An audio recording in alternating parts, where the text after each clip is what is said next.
विद्यार्थी मित्रों, standard 5 subject Hindi में हमने लास्ट टाइम चैप्टर नंबर 6 सीखा था, हंसी का पिटारा, जिसके वीडियो में आपने ये जो चुटकुले समझाए हैं वो सीख लिए होंगे।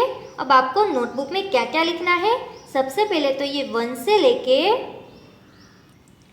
5 तक के जो चुटकुले हैं वो अपनी नोटबुक में लिखने हैं। और आपकी वर्कबुक में पेज नंबर 41 पे जो चुटकुले हैं 1 से लेके 4 तक, वो भी आपको अपनी नोटबुक में लिख के रखने हैं।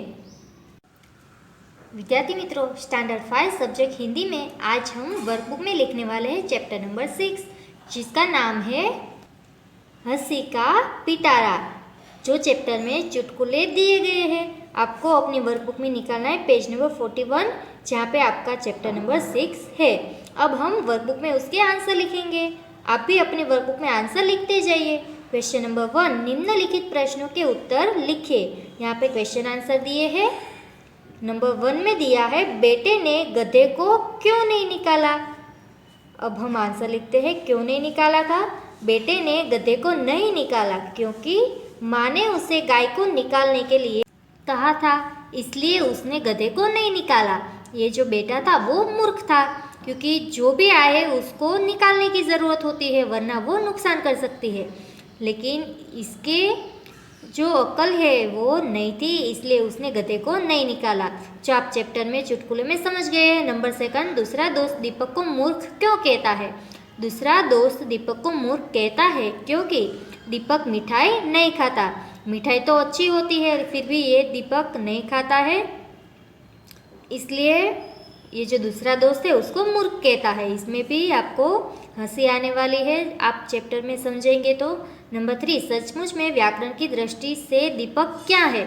सचमुच में व्याकरण की दृष्टि से दीपक करता है, यानी कि जो मेन व्यक्ति है वो है दीपक, लेकिन ये जो दीपक है वो समझता नहीं है।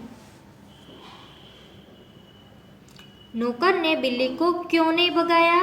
नौकर ने बिल्ली को नहीं भगाया क्योंकि उसके मालिक ने कहा था कि कोई भी काम करने से पहले मुझसे पूछ लिया कर। अगर उसको बिल्ली को हटाना होता है तो इसमें थोड़े मालिक को पूछने की ज़रूरत होती है।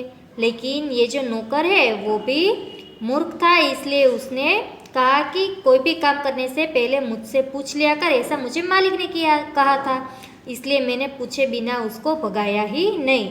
नंबर 5, श्यामू रामू के प्रश्न का जवाब क्या देता है।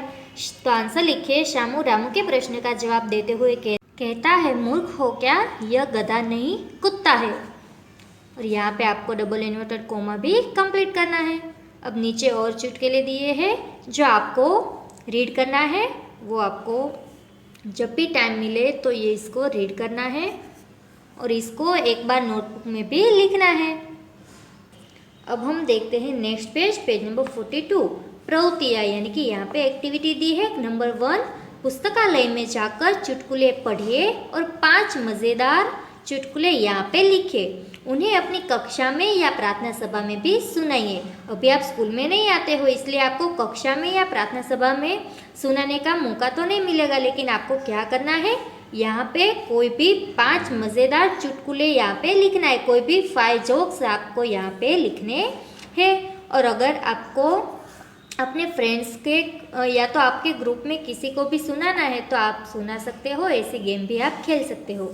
तो ये आपको होमवर्क में मिलेगा। यहाँ पे आपको कोई भी 5 जोक्स यानी कि चुटकुले लिखने हैं।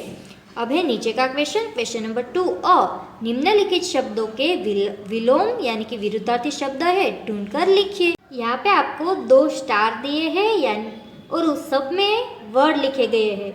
एक साइड क्वेश्चन है और दूसरी साइड आंसर है, तो आपको क्वेश्चन के आंसर ढूंढने हैं यहाँ पे। अब नंबर 1 दिया है सुबह, तो सुबह यहाँ पे दिया है, तो सुबह का विरुद्धार्थी शब्द कौन सा है इसमें से, शाम, तो हमें फर्स्ट में लिखना है शाम।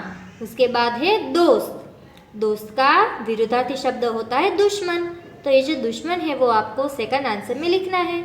नंबर 3 में है मूर्ख, मूर्ख का विरुद्धार्थी क्या होगा, बुद्धिमान, आपको नंबर 3 में बुद्धिमान लिखना है। उसके बाद है दिन, दिन का होगा रात, वो नंबर 4 में आंसर लिखिए।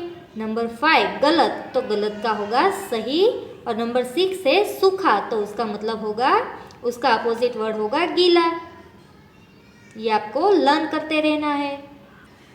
अब आते हैं नेक्स्ट पेज ब। उपरयुक्त विलोम शब्दों पर आधारित वाक्य बनाइए।